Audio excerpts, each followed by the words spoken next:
Welcome to The Explainer. Today, we're going to unravel something pretty fascinating: how Hollywood stardom, a powerful religious movement, and a whole lot of firepower all came together to create an alliance that would completely reshape American history. So how in the world does an actor famous for parting the Red Sea on screen become one of the most powerful political voices in the entire country? Well, that's the story of Charlton Heston, and his journey from playing heroes to becoming one for a new growing movement is right at the heart of our story. You know, this whole story involves Hollywood glamour, a massive religious movement, and believe it or not, this incredibly stark warning from a five-star general who became president. These three things might seem totally separate, but you're about to see how they weave together in a way that changed everything. Okay, let's dive in. Here's how we're going to break it down. First, we'll look at how movie stars went from just being entertainers to being major political players. Then, we'll see how a religious movement built this huge base of power seemingly out of nowhere. After that, we'll unpack a president's chilling warning about a new kind of power growing behind the scenes. And then, we're going to connect all the dots. All right, let's kick things off with our first pillar, Hollywood. In the years after World War II, something really interesting started to happen. That line between the heroes you saw on screen and the politics happening off screen, well, it started to get real blurry. Think about a guy like John Wayne. After the war, he became this huge cultural symbol. He wasn't just an actor playing a cowboy. For millions of people, he was the ideal of rugged, traditional American masculinity. And that powerful on-screen image, it became an incredible political tool, pushing a set of values that fit perfectly with the rising conservative movement. And Charlton Heston's career is just the perfect case study of this whole shift. You can see it right here. He starts out in the 50s as this larger-than-life biblical hero. But fast forward to the 60s, and he's already flexing real power as the president of the Screen Actors Guild. That path leads all the way to the 90s, when he becomes the face of the NRA, fully transforming his movie star authority into actual, hard political power.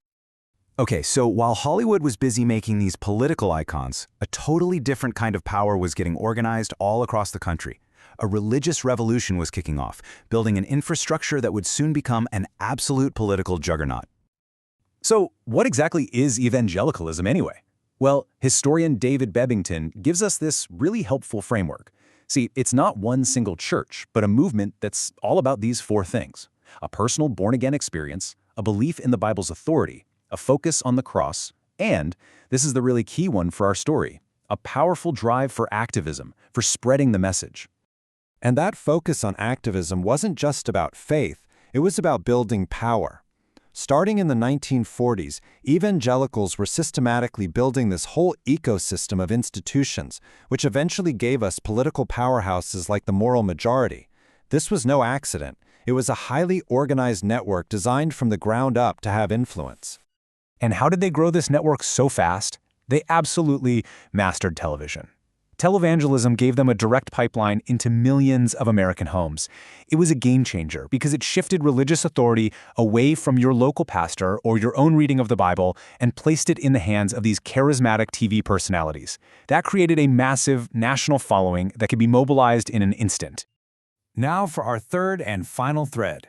While Hollywood and the church were building these new kinds of influence, the one man who commanded the entire U.S. military was about to issue a really dire warning about where the country's real power was actually headed.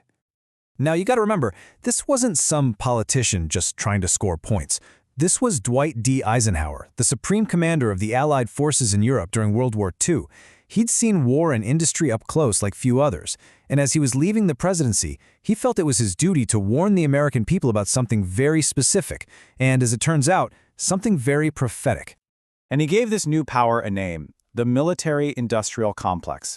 He saw this permanent, tangled relationship forming between our military and this huge arms industry.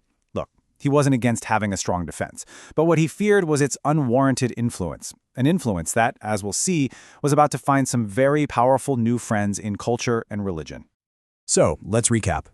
We've got Hollywood stars with massive cultural influence, a newly organized and media-savvy religious movement with millions of followers, and a vast military-industrial complex with a powerful agenda. Now, this is where it gets really fascinating, because these threads don't just run side by side. They braid together into something new and incredibly powerful. The election of Ronald Reagan in the 1980s is really where you see this whole machine just roar to life. You have religious leaders like Jerry Falwell delivering this huge organized voting bloc. You've got influencers like James Dobson getting a seat right at the policymaking table. And then you have celebrity icons like Charlton Heston providing the cultural stamp of approval, lending that Hollywood shine to the whole operation. And that's the crucial point here. This new force was so effective because it drew power from all these different places at once. It had the glamour and appeal of Hollywood, the on-the-ground energy of the evangelical base, and an agenda that just so happened to line up perfectly with a strong national defense posture, one championed by, you guessed it, the military-industrial complex. But this convergence wasn't just about winning elections. It also amplified a specific set of ideas that are still incredibly influential today. One of those key ideas is spiritual warfare.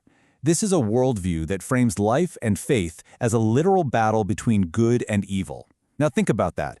That kind of militaristic language is the perfect ideological partner for a military-industrial complex, right? It creates a mindset that sees the world in terms of conflict, and it primes people to support a more aggressive foreign policy. At the same time, critiques started popping up, like this concept of cheap grace. This is the idea of getting forgiveness without any real personal sacrifice or having to change your ways. For a political movement that's aligned with military and industrial power, that's an incredibly convenient doctrine. It lets you support worldly power and conflict without being weighed down by some of the tougher ethical demands of the faith. And finally, this alliance completely reshaped foreign policy by making unwavering support for Zionism an absolute, non-negotiable principle. This policy was a perfect match, aligning the geopolitical goals of the military-industrial complex with the end-times theological beliefs of the evangelical base. It created this powerful, single-minded focus on America's role in the Middle East that we still see today. So all this leaves us with a pretty big question. What happens when fame, faith, and firepower all decide to team up? Well, the result is a political force that can redefine a country for generations. And understanding how that machine was built back in the 20th century is absolutely essential if we want to understand the world we're all living in right now.